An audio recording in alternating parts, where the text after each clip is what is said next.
अब ये पर्याप्त है। अभी उसके शरीर मिश्र काल में से शरीर पर्याप्ति पूरी हुई। शरीर पर्याप्ति पूरी होते ही अभी तीसरे काल में प्रवेश किया उसने। अंतर्मूर्त के बाद उसके जो अभी हम द्विंद्रिय की बात कर रहे थे, द्विंद्रिय को 26 का था और वो एकेंद्रिय को हमने देखा था 24 का था। दोनों की बात करेंगे हम, पहले द्विंद्रिय की बात देख लेते। तो द्विंद्रिय अभी तीसरे काल में प्रवेश कर गया। उसका अर्थ क्या है? शरीर पर्याप्ति काल चालू हो गया, शरीर पर्याप्ति पूरी हो गई, उसके परघात का उदय चालू हो गया। द्विंद्रिय है इसलिए विहाय गति, कौन सी? अप्रशस्त विहाय गति का उदय चालू हो गया है। हम मानते हैं उसको आतप उद्योत कुछ नहीं था। उद्योत हो सकता है, आतप तो नहीं होता द्विंद्रिय। हम कहेंगे ये 2 और मिल गई उसमें। यहाँ 26 थे, यहाँ 28 हो गया। एकेंद्रिय का विचार करते, एकेंद्रिय को यहाँ 21 थी। शरीर मिश्र काल में आने पर 4 मिली और ये निकल गया, 24 हुई। वही जीव तीसरे काल में यानी शरीर पर्याप्ति काल में आ गया है, तब उसके परघात हुए। विहाय गति तो नहीं है, आतप भी नहीं है, ऐसा लेते हैं तो कितने हो गए? 25। आतप होगा तो 26 हो जाएगी। ख्याल में आई बात? अब वही जीव शरीर पर्याप्ति पूर्ण हो गई ना, अभी इसकी यहाँ पूर्ण हुई थी, यहाँ उच्छ्वास पर्याप्ति पूरी हो गई, तो यहाँ उच्छ्वास नाम कर्म का उदय चालू हो गया है। तो और एक आ गई। एकेंद्रिय की यहाँ कितनी थी? 25 थी, वो कितनी हो गई? 26। द्विंद्रिय को यहाँ पर कितनी थी? यहाँ 20 और 6 26 थी, यहाँ 2 28 थी और यहाँ उसकी 29 हो जाएगी। हाँ, द्विंद्रिय में स्वर और बढ़ जाएगा भाषा पर्याप्ति काल पूर्ण होने पर।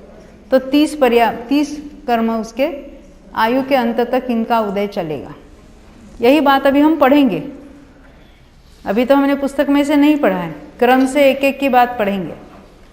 हमें थोड़ा ख्याल में आया कि कहाँ कौन से प्रकृतियों का उदय होता है। विग्रह गति में हमने देखी थी 9 तो ध्रुवदेयी प्रकृतियाँ हैं, 12, अच्छी बात है। हाँ, मैं भी वो ध्रुवबंदी की बात, हाँ, तो 12 तो ध्रुवोदयी है। यानी आप नहीं, मैं ही सो गई क्या? 12 है वो ध्रुवोदयी है। तो ध्रुवोदयी 12 में अन्य और 9 है।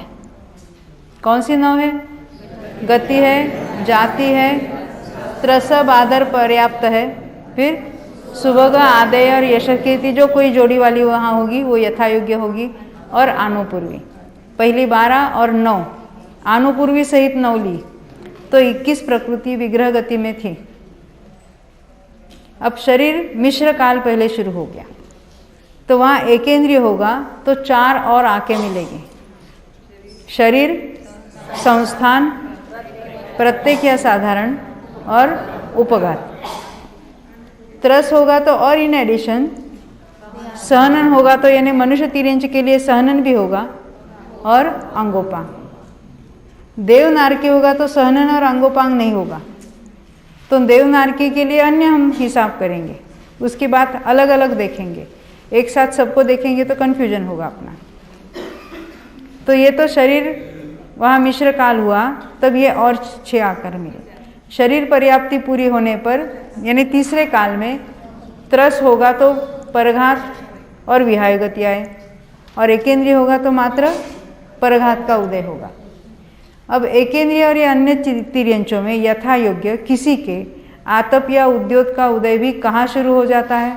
तो ये तो तीसरे काल में, शरीर पर्याप्ति पूर्ण होने के पश्चात। फिर उसके बाद उच्छ्वास पर्याप्ति पूर्ण होती है, तब उच्छ्वास नाम कर्म का उदय चालू होता है, और भाषा पर्याप्ति पूर्ण होने पर स्वर नाम कर्म का उदय चालू होता है। इस तरह कहाँ कौन से नाम कर्मों का उदय होता है, उसकी अपेक्षा से हम वो प्रकृतियों के उदय स्थान कहेंगे।